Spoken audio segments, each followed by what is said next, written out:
In this lesson, we will learn about animation layers, transform keys, and Maya's set key tool. So in this scene, we have Rexy the dinosaur doing an idle. I'll hit play. Alright, sweet. Now what we'll do is go ahead and take a look at other ways we can set keyframes in Maya. We'll learn how to set transform keys. We'll also learn about Maya's set key tool. And we'll use an animation layer so we can add on top of the existing animation in a non-destructive way. Let's go ahead and do that first. We'll go to the Show menu and show Nerves Curves. If I were to grab the head control, you can see that we have animation, of course. But the problem is, if we were to try to add any new keyframes, let's go to, let's say, frame 42. I'll grab the Rotate tool and just rotate the head to look upward.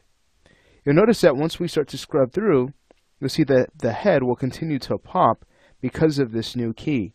And that's simply due to the fact that the animation is cycled. So what we can do to get around this is to use an animation layer, and it is non-destructive, meaning we don't have to tweak any of our existing keys at all. We can just add on top, and if we don't like the changes, it's just a matter of removing the layer. I'll go ahead and right-click on 42 to remove that really nasty key. We'll then go to Maya's Animation Layer tab. From there, we can choose Create Layer from Selection. Alright, once we've done that, it'd be a good idea to rename this layer. I'll just go ahead and double-click and name this Head_Offset. Fantastic. Take a look, we have this clean slate to work with now. And we're ready to set a transform key that would allow us to animate rotation. So the hotkey to do this is Shift E. Let's go to frame 1 and we'll press Shift E. Sweet, so we've just saved rotation keys. Another way is to head over to the Animate menu and take a look. Here we have set transform keys. So we have translation, rotation, and scale. We would use Shift W for translation. We know that we would use Shift E for rotation and Shift R is for scale.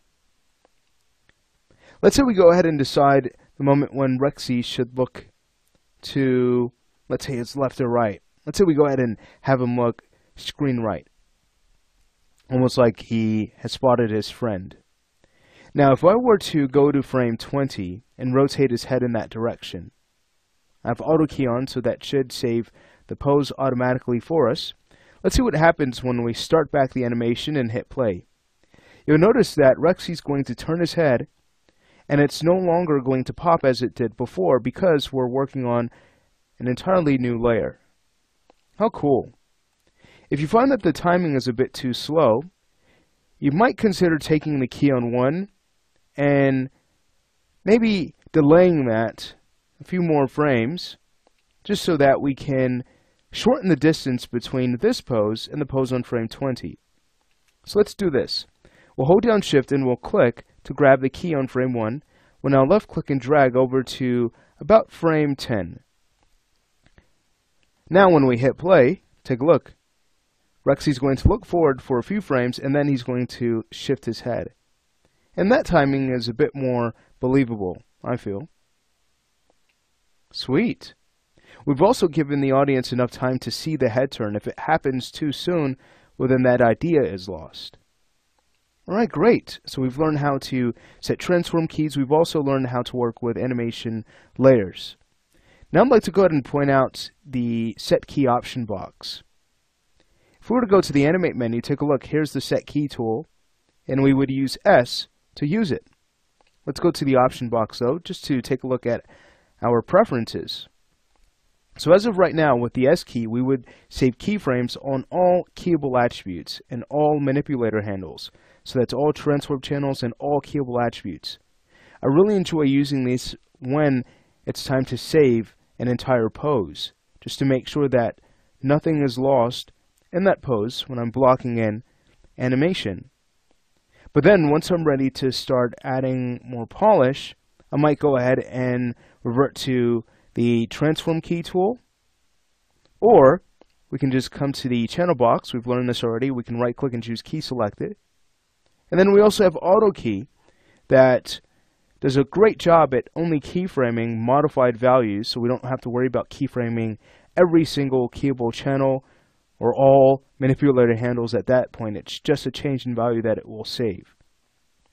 But you have options to adjust how the set key tool works. So let's say if you wanted to key all keyable attributes, you can go ahead and set it to that, and then you get to decide how those keyable attributes get keyed.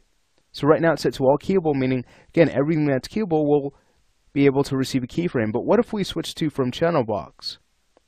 Now we're only able to keyframe what we have selected in the channel box.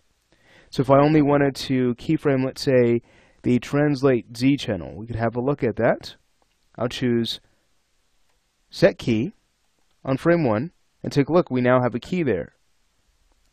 At that moment, we might go to, let's say, frame 15 and then translate the head and the Z-axis, maybe to move forward just a bit.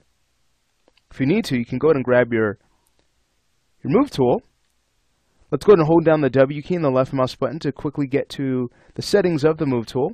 From there, I'll go to axis and choose local, just to make sure we know the actual axis that we're animating in. You could also go ahead and double click on the tool here to get to those same options. But I'll now go ahead and translate the head forward on frame 15. So you'll notice that Rexy's going to slowly translate his head forward and then look over to his left, our right. So there you have it. That's basically how the set key options work. Again, you would use this to specify how you would like to create keyframes. We get to keyframe all manipulator handles, if that's only what we want to animate, or we can animate the current manipulator handle. So whatever we have active, well, that's what's going to receive a keyframe. I like to use the default settings when using the set key tool because it's very convenient. Again, it's a great way to just go in and quickly save a pose. And when you're ready to add finesse, you can start to use auto key, take advantage of that. So you're only keyframing the channels you absolutely need to keep all of your keyframes clean and organized. This will make more sense when we jump into the graph editor shortly. But in this lesson, we've learned about animation layers, super cool. We've also learned about transform keys and Maya's set key tool.